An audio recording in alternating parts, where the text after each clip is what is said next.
খবর বাংলা।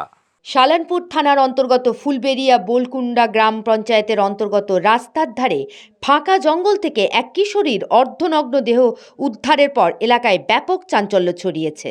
স্থানীয় সূত্রে জানা গেছে, শালানপুর থানা এলাকার ফুলবেড়িয়া গ্রাম পঞ্চায়েতের সামদি মাদাইচক থেকে বোলকুন্ডা যাওয়ার রাস্তার পাশের জঙ্গলে একটি মেয়ের অর্ধনগ্ন দেহ পাওয়া যায়। খবর পেয়ে আশপাশের লোকজন ভিড় জমায়, এলাকায় ভিড় জমতে থাকে। স্থানীয়দের অভিযোগ, ওই কিশোরীকে ধর্ষণ করে খুন করেছে দুর্বৃত্তরা। শালানপুর থানার সামদি ক্যাম্প পুলিশকে এ তথ্য জানানো হয়েছে। খবর পেয়ে শালানপুর থানার ভারপ্রাপ্ত কর্মকর্তা অমিত কুমার হাতি, এসিপি সুকান্ত ব্যানার্জি, সামদি ক্যাম্পের ইনচার্জ দীপক মণ্ডল ও পুলিশ ঘটনাস্থলে পৌঁছায়। তবে স্থানীয় লোকজন তরুণীর লাশ উদ্ধার করলে পুলিশের বিরুদ্ধে বিক্ষোভ করে।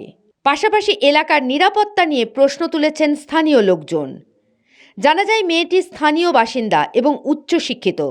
পুলিশ ময়নাতদন্তের জন্য মেয়েটির মৃতদেহ আসানসোল জেলা হাসপাতালে পাঠিয়েছে। তবে পারিবারিক সূত্রে জানা গিয়েছে, মেয়েটি মঙ্গলবার সকালে পিকনিক করতে বাড়ি থেকে বেরিয়েছিল এবং বৃহস্পতিবার বাড়ি ফেরেনি। লালবাবু রিপোর্ট, খবর বাংলা, আসানসোল।